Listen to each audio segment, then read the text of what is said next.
这绝对是我看过的最刺激的恐怖电影。它就是2019年在韩国上映的《0.0兆赫》。该片改编自同名韩国网络漫画，强烈建议艾特你的傻大胆男友一起观看。没有男朋友的，给你5秒的时间考虑。5、4，好，电影正式开始。一个女巫正在院子里跳大神，好像是在进行什么驱鬼仪式。只见她一阵魔力转圈圈后，身后的房门忽然莫名的打开了。然而这个女巫她比较牛啊，竟一个人来到了房间内，想要和屋内的鬼东西 battle 一下。可下一秒房门就被关上了，女巫也好像被控制了一样，僵硬的转过头。接着一阵尖叫声传了出来，一男一女哆哆嗦嗦的打开门查看。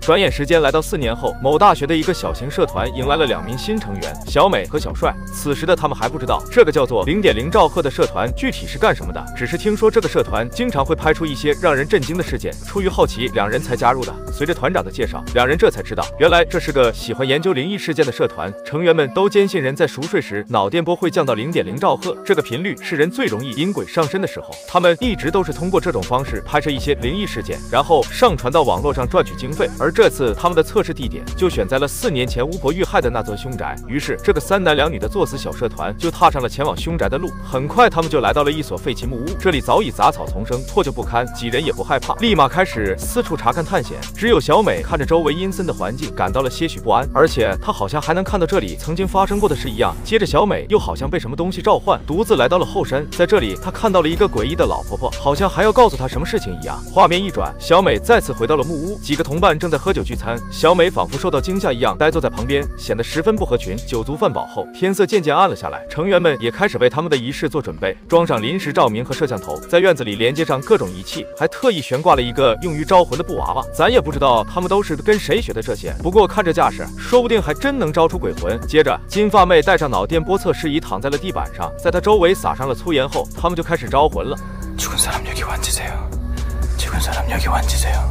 随着咒语的结束，地上的金发妹也好像已经睡着了，可仪器上的脑电波并没有什么异常。就在几人以为根本不会有鬼魂出现的时候，忽然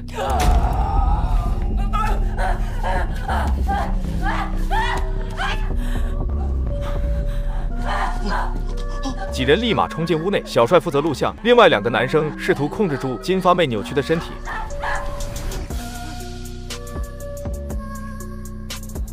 진짜같지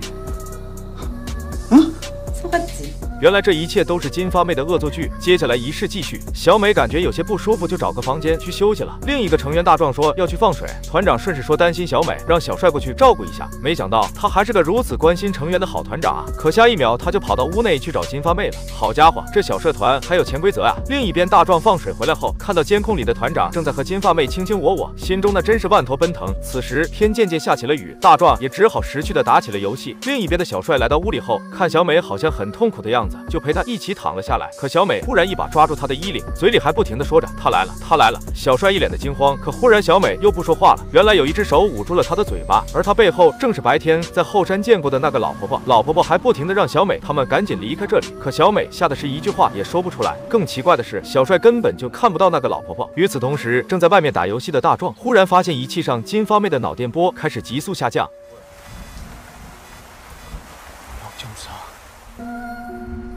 人的脑电波下降到0.0兆赫的时候，真的能遇见鬼吗？大壮惊恐地看着仪器上的数字。忽然，对面的房门缓缓打开，本应睡着的金发妹竟诡异地站在门后。大壮强装镇定地呼喊她的名字，金发妹却理都没理地向一旁走去。大壮直接上前抓住了金发妹，这才发现她的眼睛已经变成了白色。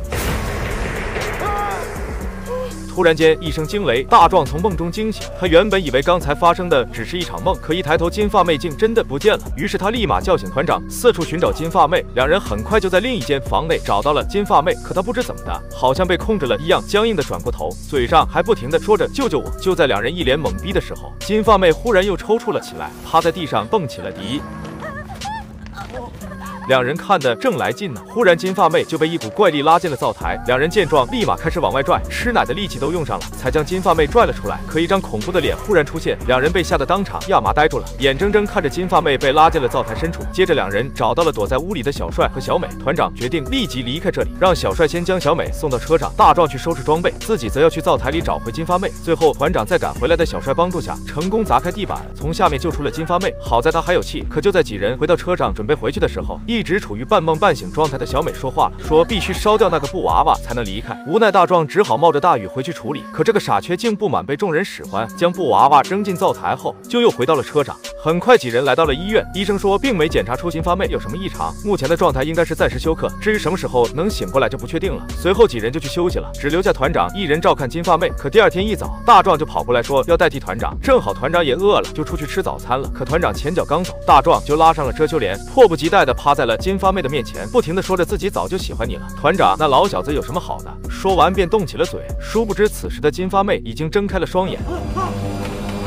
就这样，大壮第一个领了盒饭。画面一转，正在和小美一起吃早餐的小帅接到了团长的电话，说是金发妹醒过来了。两人立马赶去了医院，可没见到大壮，众人也完全没有放在心上，甚至团长还抱怨他照看病号一半就跑了。很快，金发妹就出院了，团长和金发妹也不避嫌了，大白天的就进了同一间房休息去了。一转眼到了晚上，小帅刚逛完超市回来，就看见团长着急忙慌的开着车走了。一脸懵逼的他忽然又接到了金发妹的电话，说让他去房间里一趟。可一进门，他就看到了一脸惊悚的金发妹，接着小帅就被莫名其妙的吊了起来。好在小美及时出现，这才保住了小帅一命。当两人再次看向金发妹的时候，他竟两眼翻白，直接晕了过去。两人将金发妹放到床上，一时间竟不知该干什么了。忽然收到一通电话，说是在泳池里发现了大壮的尸体。两人赶到现场后，彻底的惊呆了，难怪一天都没见到大壮。就在这时，电话又响了，团长也出车祸死掉了。画面一转，清醒过来的金发妹看着她亲爱的团长痛哭了起来。随后，小美便将金发妹被鬼附身的事情告诉了两人，还说应该是大壮当时没有烧掉那个娃娃，导致鬼魂跟了出来。现在只有再去一次木屋，重新做一次仪式，逼出鬼魂并消灭掉。原来小美的母亲也是个女巫，也正是这个血脉的缘故，她才能在木屋看到4年前死掉的女巫鬼魂。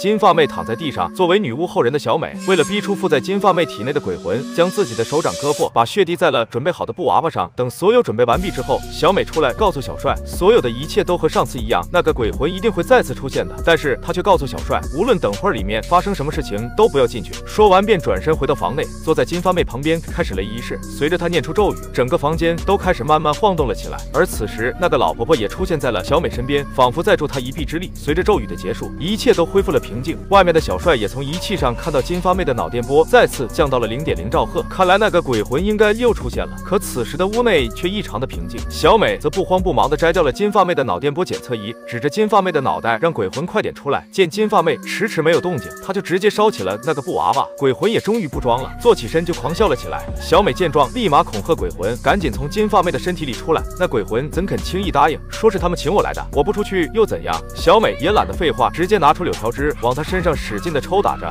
金发妹的身体被打得四处乱撞了起来，还不小心撞掉了屋内的监控。小美顺势追击，抽的金发妹一口黑水吐了出来，看来体内的鬼魂应该是撑不了多久了。与此同时，看不到屋内情况的小帅有点着急了，忽然他又听到了屋内小美的求救声，于是就将小美之前说的话抛到脑后，开门进去了。可一开门就看到小美正在掐一个无辜的小孩，上前就推倒了小美。就在他死死的掐着小美的时候，身后的金发妹又奇怪的扭动了起来，随着嘴巴越张越大，一个黑色的东西从里面冒了出来。等小帅清醒过来，回头一看，那个鬼魂终于露出了真面目。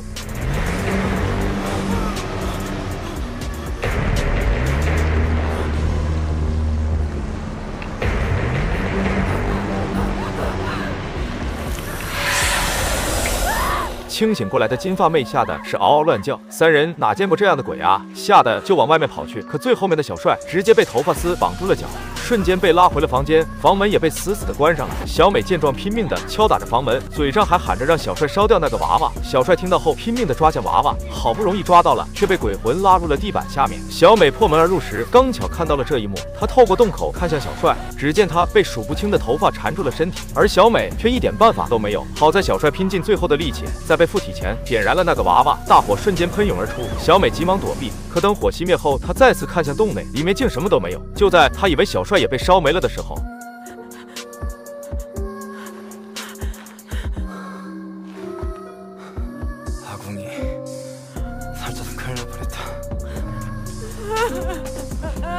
三人终于消灭了那个鬼魂，成功逃离了这个凶宅。可不久后的一天，小美竟在小帅的电脑上发现了当天洞内的一段视频。大火熄灭后，小帅的身体竟也奇怪的扭动了起来。这样看来，岂不是鬼魂并没有被消灭，而是又附在了小帅体内吗？